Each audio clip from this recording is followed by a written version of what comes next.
Hola, hola, hola. Feliz de estar con ustedes nuevamente. Estamos ahora trabajando la semana 30 para primer año de bachillerato. La materia de lenguaje y literatura en su libro de texto es lengua. Esta sería la semana 3 de la unidad 6. Empezamos con la primera actividad. En la primera actividad, la cual se plantea como una actividad para realizarse en equipo, se le pide leer el texto. El texto es un fragmento de la obra El rinoceronte y se presenta en esta un diálogo.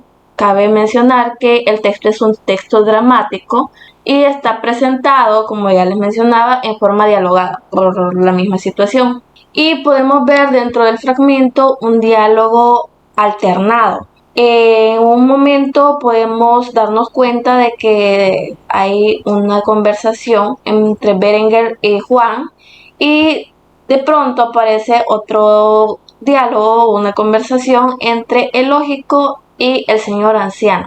Ambos ambos diálogos reflejan una interacción en la cual un personaje trata de motivar a ser mejor a otro.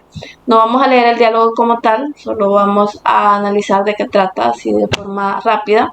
Usted puede leerlo mejor en casa o en la institución a la que pertenece. Y como le mencionaba, se presenta un diálogo alternado. A veces está presente la conversación de Juan con Berenguer y a veces aflora la conversación del señor anciano con el lógico. Ambos casos van orientados a motivar uno a otro. Por ejemplo, Juan está motivando a Berenguer de que sea mejor, de que se vista mejor, de que se cultive. Y por su lado, el señor anciano y el lógico está motivando al señor anciano para que desarrolle un poco más su inteligencia, sus conocimientos, y le pone algunas pruebas, como por ejemplo que le responda a una especie de acertijo en la cual le dice de que si tenemos dos gatos y ambos tienen 6 patas, ¿cómo podemos distribuir eso?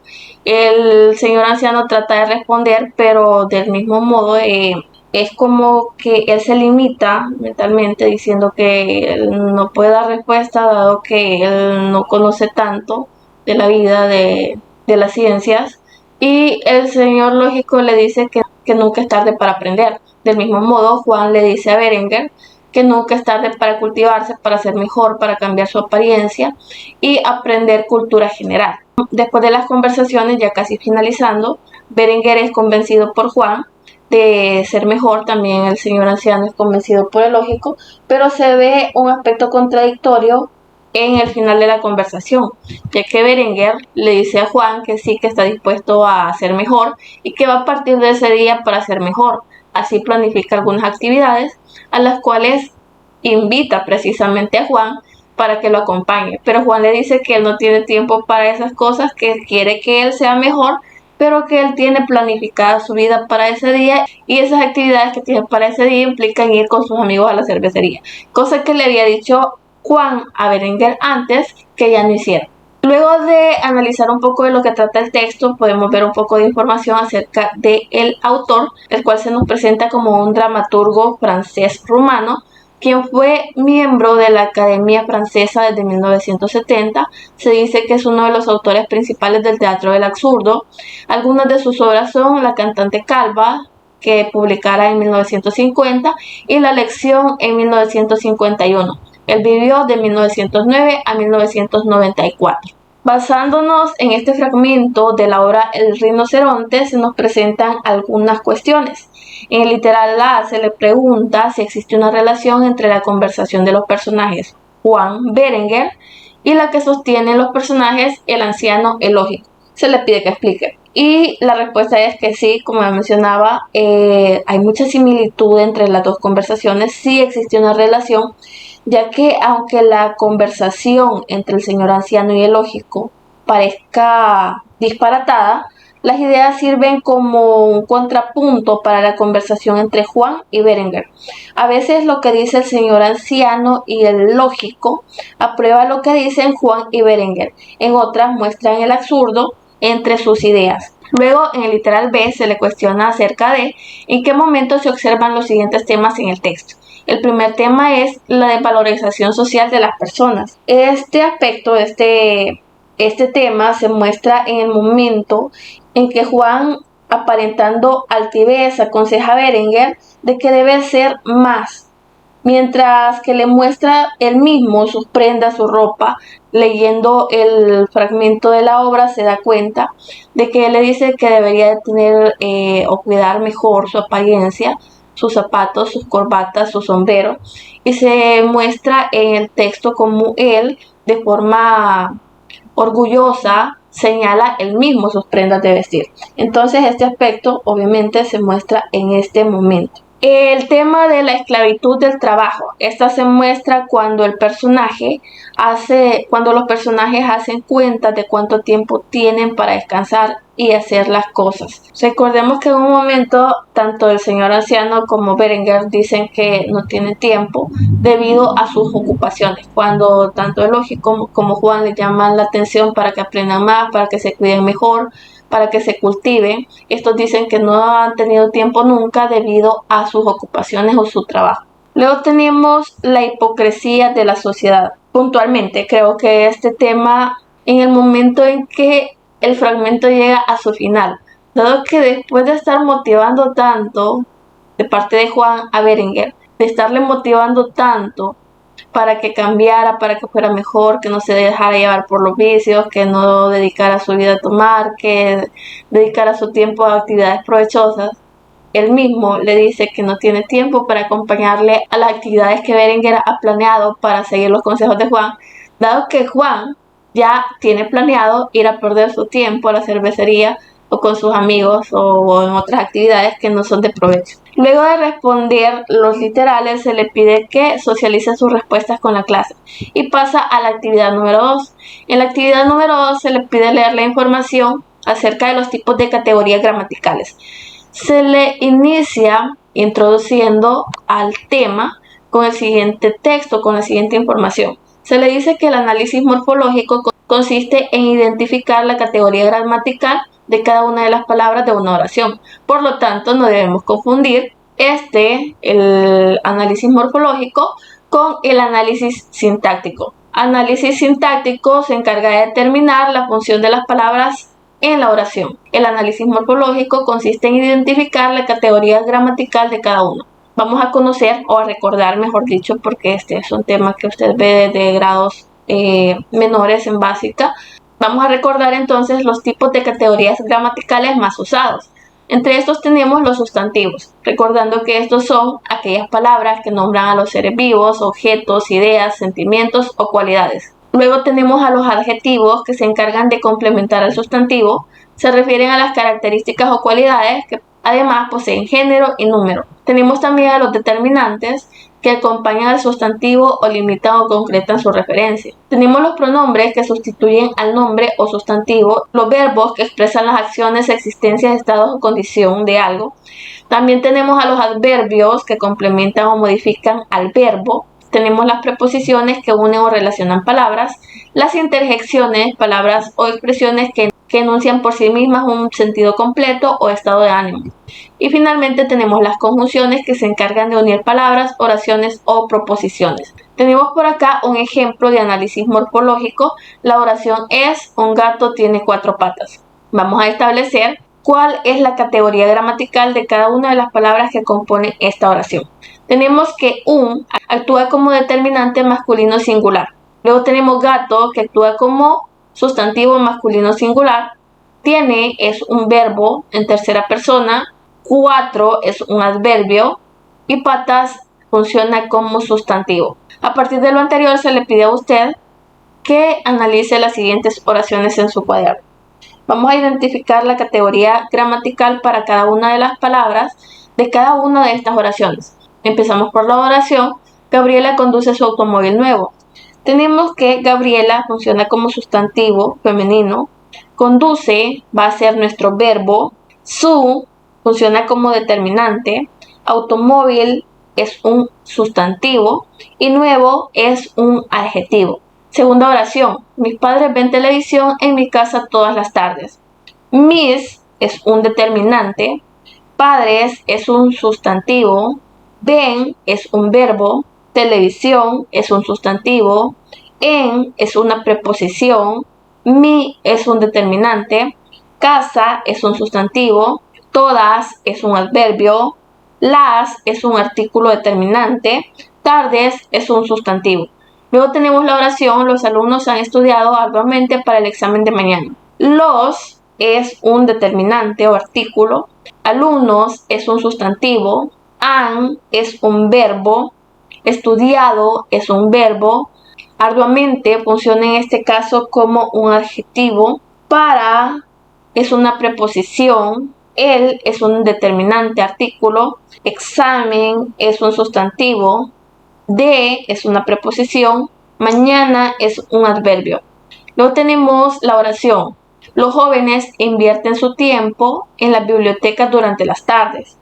Tenemos que los es un determinante, jóvenes es un sustantivo, invierte es un verbo, su es un determinante, tiempo es un sustantivo, en es una preposición, las es un artículo determinante, bibliotecas es un sustantivo, durante es un adverbio o preposición, una preposición, las es un determinante, tardes es un sustantivo. Luego de lo anterior se le pide que socialice su análisis con la clase. Y pasamos a la siguiente actividad, en la cual se le pide un producto, un comentario de texto dramático. Pero para ello se le pide primero analizar la actividad 3, en la cual va a leer un texto. El texto se titula Crítica de teatro de la obra La Respuesta. Vean, esta es, como ya lo dice el título, una crítica de teatro, un comentario, en la cual se evalúa la presentación de la obra La Respuesta. De igual modo, por ser muy extenso el texto, no lo vamos a leer, pero vamos a analizar un poco acerca de lo que trata. El texto inicia con una descripción de lo que plantea la obra como tal, algunos datos de la obra, por ejemplo, que se desarrolla en Valdivia en 1960, cómo esta surge, los temas que trata, lo que se da a conocer dentro de la obra, el conflicto que se trata de mostrarse. Luego hace un análisis de cómo se da la representación y cómo dan a conocer la obra algunos actores y cómo sobresalen, de hecho, algunos actores al presentar la obra. Finalmente muestra que la obra es muy interesante, que tiene actuaciones notables y una dirección muy trabajada, que se puede ver la buena dirección, aunque presenta una dramaturgia con algunos problemas, pero que estos son superados por la buena puesta en escena. A partir de lo anterior y sugiriéndole que lea a profundidad el texto, se le pide que mencione puntualmente las ideas que se desarrollan en cada uno de los párrafos. Para esto tendríamos que en el primer párrafo, por ejemplo, como ya mencionaba, se expresan las valoraciones y argumentos generales sobre los elementos de la obra, la forma en que son utilizados. Para esto tendremos, por ejemplo, que en el primer párrafo, y como ya mencionaba, se realiza un breve resumen de la obra, un argumento, algunos datos del contexto, para que el lector la conozca mejor e introducirle, de hecho, a lo que la obra trata. En el segundo párrafo se expresan las valoraciones y argumentos generales sobre los elementos de la obra y la forma en la que estos se utilizan. Luego, en el tercer párrafo se presentan valoraciones finales en las cuales se da a conocer o se refuerza la idea central que se plantea en el comentario. Luego de lo anterior se le pide que socialice su respuesta con la clase. Pasamos a la actividad 4, en la cual se les habla de los comentarios de textos dramáticos. Esta actividad está planteada para realizarse con el acompañamiento de su docente y se le pide en ella leer la información que se le presenta. Tenemos que el comentario de texto literario es un trabajo expositivo, argumentativo que realiza una persona sobre una obra literaria, el cual tiene como finalidad expresar la opinión o valoración de la persona hacia dicha obra. El comentario de un texto literario se conforma por las siguientes partes. Puede iniciar con una síntesis del fragmento de una obra, continúa con el cuerpo del comentario y puede finalizar con la valoración personal de la obra.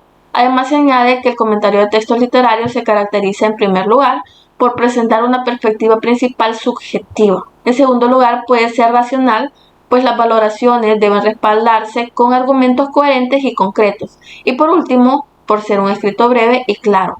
Al terminar la lectura sobre la información que nos presenta acerca de los comentarios de texto dramático, se le pide comentar con la clase la estructura que debe poseer un comentario de texto. Si vemos según la información, la estructura que se nos presenta es primero la síntesis del fragmento u obra, luego el cuerpo del comentario y después la valoración personal.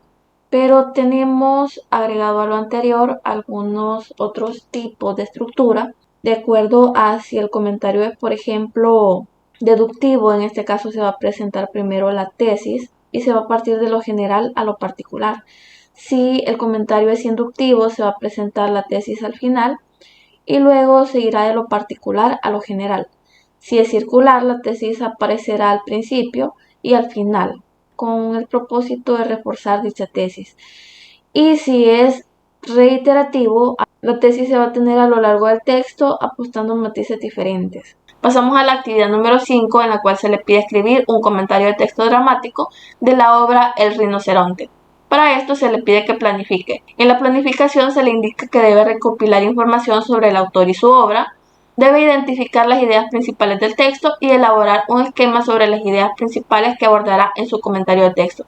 Finalmente va a pasar a la fase de textualización, en la cual usted va a elaborar una síntesis del fragmento, va a explicar con sus palabras lo que sucede en el texto, va a explicar las ideas expuestas a partir de las siguientes preguntas: ¿qué representan los rinocerontes? ¿Cuál es el comportamiento de los personajes respecto al conflicto? Y va a elaborar una valoración personal a partir de las siguientes preguntas: ¿estoy de acuerdo con las ideas expuestas? ¿Qué aprendí de la lectura?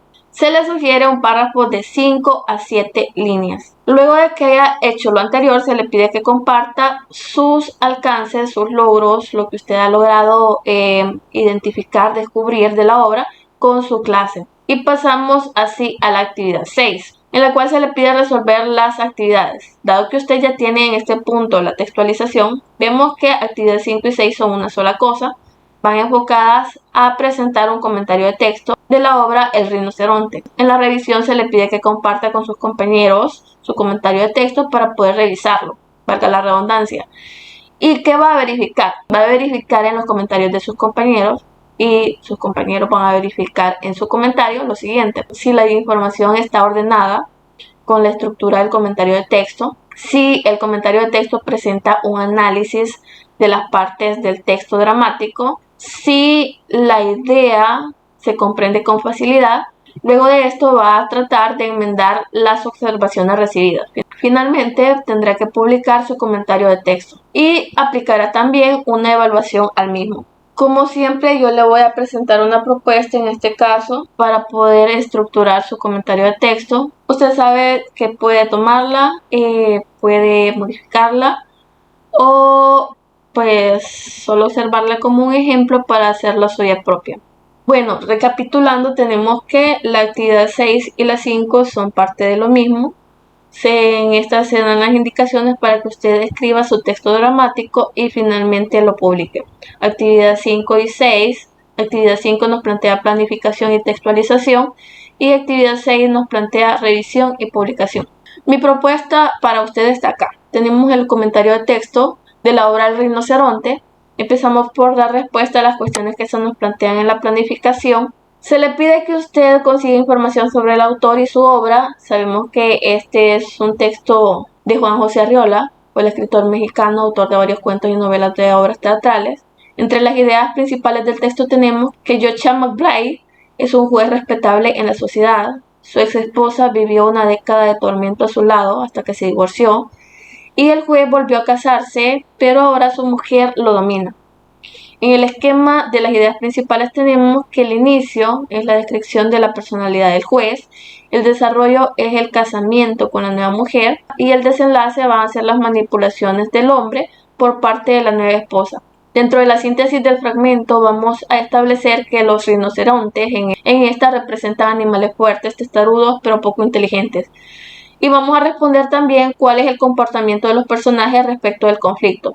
En el caso de Joshua, es una persona imponente y poco romántica. Pamela es romántica y dulce, y la ex esposa es tenaz e inteligente. La valoración personal de la obra. Respecto de si estamos de acuerdo con las ideas expuestas, sí, de que estas representan parte del drama que viven muchas parejas que se casan por intereses materiales. Tuvimos un aprendizaje de la lectura. Se aprendió acerca de las tragedias personales que representan una buena parte, una buena fuente de inspiración para la literatura. Luego tenemos en sí la descripción de la obra, el comentario, la crítica. en el cual se nos plantea la misma como el rinoceronte, siendo esta una de las mayores caricaturas de la obra de Juan José Arriola, y se aclara que la caricatura funciona como un procedimiento literario. La caricatura presenta un hecho o un personaje de forma satírica y exagerada con la intención de revelar y explotar algún defecto moral, social o físico. En general, la caricatura abunda en la pintura y en la ilustración, pero también se trabaja desde la creación literaria y se vale principalmente de la hipérbole, una figura retórica que se basa en la exageración de rasgos, costumbres, cualidades o cantidades. Tenemos que el cuento del rinoceronte narra la historia de un matrimonio divorciado. Esta es relatada por Elinor, exmujer del juez Joshua McBride. El relato se da en primera persona, se focaliza en el punto de vista de la mujer, quien utiliza la imagen del rinoceronte para realizar una caricatura de su exmarido, cuya figura física y su conducta se asemejan mucho a las de dicho animal. Elinor presenta a su marido como un animal egoísta, brioso y agresivo, del cual afirma que la poseyó durante 10 años con imperioso egoísmo. Ella conoció sus arrebatos, su ternura momentánea y en las altas horas de la noche su lujuria insistente y ceremoniosa. 10 años luchó, se dice, cuerpo a cuerpo con un rinoceronte, y su único triunfo consistió en arrastrarlo al divorcio. Acá se plantean las páginas dentro de las cuales podemos ver los momentos de la obra mencionados. Se añade al comentario que lo que dota al texto de peculiaridad es la forma caricaturesca de la representación del personaje masculino, que se asemeja mucho a un rinoceronte. De ahí el nombre del cuento. Arriola es capaz de representar la imagen perfectamente, no obstante, en vez de trazos, se sirve de un lenguaje figurado, revelando así los defectos en el carácter de Joshua. Frente a tal caricatura, el matrimonio de Elinor fracasó y la mujer confiesa que nunca pudo conseguir nada de él. Sin embargo, Elinor narra con regocijo la vida del juez junto a su segunda mujer, Pamela, quien sí logra domesticarlo. Casi la totalidad del breve relato está dedicada a la descripción del proceso de domesticación y describe que el rinoceronte ataca de frente, pero no puede volverse con rapidez. Es así que cuando alguien se coloca de pronto a su espalda, tiene que girar en redondo para volver a atacar. Esto lo encontramos en la página 22. Aprendiendo sus puntos débiles, Pamela lo ha cogido de la cola y no lo suelta y lo zarandea. Junto a su nueva esposa, Joshua queda reducido a un volcán subterráneo. La gracia fundamental del texto radica en su carácter imaginativo y en la capacidad de la voz narradora de encadenar símiles y metáforas para construir la figura del hombre animal. Me gusta imaginar al rinoceronte en pantuflas, con el gran cuerpo informe bajo la bata. A estas figuraciones se suman las imágenes hiperbólicas, el hombre arremetiendo con furia como un rinoceronte, su cólera explosiva como un volcán, y luego las enormes fuentes de ensalada que Joshua devora, pero que no alcanzan para nutrir su espíritu brioso.